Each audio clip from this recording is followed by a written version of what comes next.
자, 죄송합니다. 영상이 또 끊겼죠? 자꾸 끊기네. 자, 다시 하겠습니다. 자, 여기까지 했었죠? 해서 비례세, 세금이 보세요. 10%, 10%로 계속 동일하고, 누진세의 경우에 보세요. 100만원에서 10만원 걷어가지. 몇 퍼센트야? 10%. 200만원에서 30만원 걷어가. 몇 퍼센트? 15%. 300만원에서 70만원 걷어가. 약 20, 3%? 그 정도 되나? 네, 그래서 20%가 넘죠. 그러니까 10%, 15%, 20%가 넘으니까 세율이 점점 증가하는 누진세. 소득 상관없이 동일하게 10만원씩, 10%씩 걷어가는 비례세. 그리고 100만원씩 증가하지만 세금이 같죠. 금액이 같으면 보세요. 100만원에서 20만원을 가져가면 몇 퍼센트예요? 20%죠. 근데 200만원에서 20%를 걷어가면 20만원을 걷어가면 10%죠. 300만원에서 20만원을 걷어가면 한 7% 좀 안되는데 7% 정도 되죠. 그래서 20%, 10%, 7% 이렇게 세율이 감소하기 때문에 역진세라고 볼 수가 있습니다. 이게 세금이 같으니까 동일한 거 아닌가라고 생각할 수가 있는데 헷갈리시면 안 돼요. 세율이 증가하는지 아닌지 파악을 해야 돼요. 여기는 세율이 동일하잖아. 금액이 증가했어도 소득이 증가한 거에 맞춰서 10%, 10%, 10% 계속 그렇게 되는 거니까 같고, 여기는 오히려 줄어들죠. 금액이 같지만 소득이 늘어나고 있기 때문에 비율이 줄어들고 있죠. 그래서 역진세라는 거. 일부러 이렇게 제가 한번 헷갈리라고 문제를 만들어 봤습니다. 그러면 이 누진세, 비례세, 역진세를 그래프로 한번 준비해 왔어요. 그래프. 짜잔, 봅시다. 보입니까, 여기? 자, 해서 과세표준이고요. X축은 과세표준. 즉, 세금을 걷는 데 기준이 되는 거. 소득이라고 보면 돼요. 주로 소득. 세율이라고 Y축이 적혀 있죠. 자, 그대로 올라가는 거. 점점 소득이 늘어날수록 세율이 증가하는 건 누진세입니다. 누진세. 우리 아까 전에 봤다시피 왜 여기 소득이 증가할수록 10%, 15%, 23% 늘어났잖아, 그죠? 근데 비례세 보세요. 소득이 과세 표준이 증가하더라도 우측으로 가더라도 세율은 어때요? 그대로 유지되죠. 계속. 우리 봐봐. 소득이 증가하더라도 아까 전에 10%, 10% 이런 식으로 됐죠. 이거 잠깐 접을게요. 접어서 여기 이렇게 가야겠다. 그래서 비례세는 세율, Y축이 세율일 때는 이런 모습을 나타낸구나. 그 다음 소득이 낮을 때 세율이 높고 소득이 증가할수록 세율이 낮아집니다.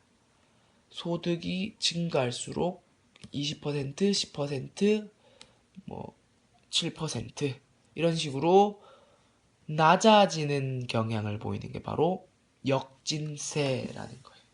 자, 그러면 세액을 봅시다. 여기는 세율이었고요. 세액.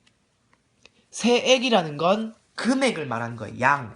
비율이 아니라 내는 금액. 자, 마찬가지로 과세 표준이죠. 소득이 증가하면서 누진세는 요렇게 되는 거예요. 이거예요. 이거. 이 밑에서 이런 식으로 올라오는 겁니다. 이게 누진세예요. 이런 식으로 올라오는 게 누진세. 자, 비례세는 소득이 증가하면서 일정하게 금액이 증가했지. 봐봐. 10만원, 20만원, 30만원 10%로 소득이 증가할 때마다 일정하게 증가했죠. 일정하게 증가하는 거 이렇게 대각선으로. 이게 비례세. 자, 그 다음 소득이 증가하면서 세액이 어떻게 되고 있어요? 감소하고 있어요. 제가 일부러 20만원, 20만원, 20만원을 해서 그렇지 오히려 줄어들 수가 있잖아. 20만원, 10만원, 5만원 이렇게 될 수가 있어요. 그것도 역진세예요. 그래서 줄어들고 있다는 거. 세액이. 그래서 역진세가 세액의 경우, Y축이 세액일 경우에 이런 모양을 나타냅니다. 자, 그러면 이 세 지점이 만나는 부분이 있죠. 이 세 가지 이 분류, 세율 분류가 만나는 요 지점 있잖아요. 요 지점을 A라고 할 때 과세 금액이 A일 때는 조세 종류와 상관없이 금액이 동일합니다. 왜? 만나는 부분이잖아요. 여기 부분은 그거 보면 누진세를 적용하든 역진세를 적용하든 비례세를 적용하든 금액은 같잖아요. 금액이 여기잖아. 세액. 그래서 이런 것도 있을 수 있다.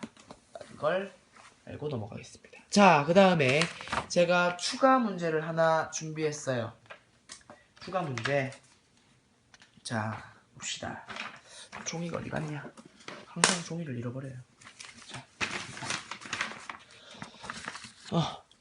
자, 아까 봤던 그래프에서 보다시피 세율입니다. 세율. A 누진세, B 누진세. 둘 다 누진세예요. 과세표준, 즉 소득이 증가하면서 점점 세율이 증가하고 있으니까 둘 다 누진세긴 한데 A와 B 중에 소득 재분배 효과가 더 큰 누진세는 뭘까요? 소득 재분배 효과라는 건 사람들의 소득 불평등을 줄이기 위해서 많은 사람들한텐 더 많이, 적은 사람들한텐 조금 적게 걷는 걸 말하는 거죠. 당연히 몇이에요? B지. B예요. 왜? B는 급격하게 올라가잖아요. 그죠? 과세표준, 즉 소득이 증가하면서 소득이 증가함에 따라서 세율이 엄청 올라간단 말이야. 즉 사람들이 소득이 많으면 내야 되는 세금의 비율이 엄청 높아진다는 거니까 소득을 재분배하는 효과가 훨씬 더 A에 비해서 훨씬 더 크다는 거예요. A도 소득 재분배 효과가 분명히 있죠. 가면서 세율이 증가하니까. 하지만 더 큰 효과는 B라는 거예요. 그 다음 이제 요 부분 봅시다. 비슷한 건데 소득 재분배 효과가 더 작은 누진세가 뭔지 아까 비슷합니다. 세율, 과세표준, 소득이죠. 누진세 B가 요렇게 역시나 대각선으로 가고 있고 누진세 A가 요렇게 휘어져 있어요. 하지만 소득이 증가하면서 세율이 증가하기 때문에 A도 누진세, B도 누진세가 됩니다. 이때 소득 재분배 효과가 더 작은 누진세는 뭐예요? 당연히 A가 되는 거지. 왜? 여기서 상대적으로 급격히 올라가는 B에 반해 급격하게 올라가지 않고 있잖아. 그죠? 그렇기 때문에 그러니까 소득이 높으면 높은 사람일수록 돈을 더 많이 걷는 소득 재분배를 더 확실하게 할 수 있는 B가 소득 재분배 효과가 더 크고 A가 소득 재분배 효과가 더 작다라는 걸 우리가 추가적으로 알 수 있었습니다. 그래서 제가 준비한 추가 문제까지 풀어봤습니다. 아이고 영상이 좀 길었네요 이번 주는. 그죠? 근데 뭐야 저거 마늘이 한 근에 3만원이라네. 자 아무튼 요번 주는 영상이 하나 올라가니까 여러분들이 좀 양해를 좀 구해줬으면 좋겠어요. 영상이 길더라도. 자, 그러면 조세 유형 이 글은 79페이지를 한번 스스로 읽어보시고 이 그림을 보시면 이제는 좀 이해가 되실 겁니다. 해서 이번 주 영상은 여기까지 하도록 하겠습니다. 자, 80페이지 여기까지 한 거예요. 우리 여기까지 나온 겁니다. 그래서 여기까지 하도록 하겠습니다. 자, 고생했습니다.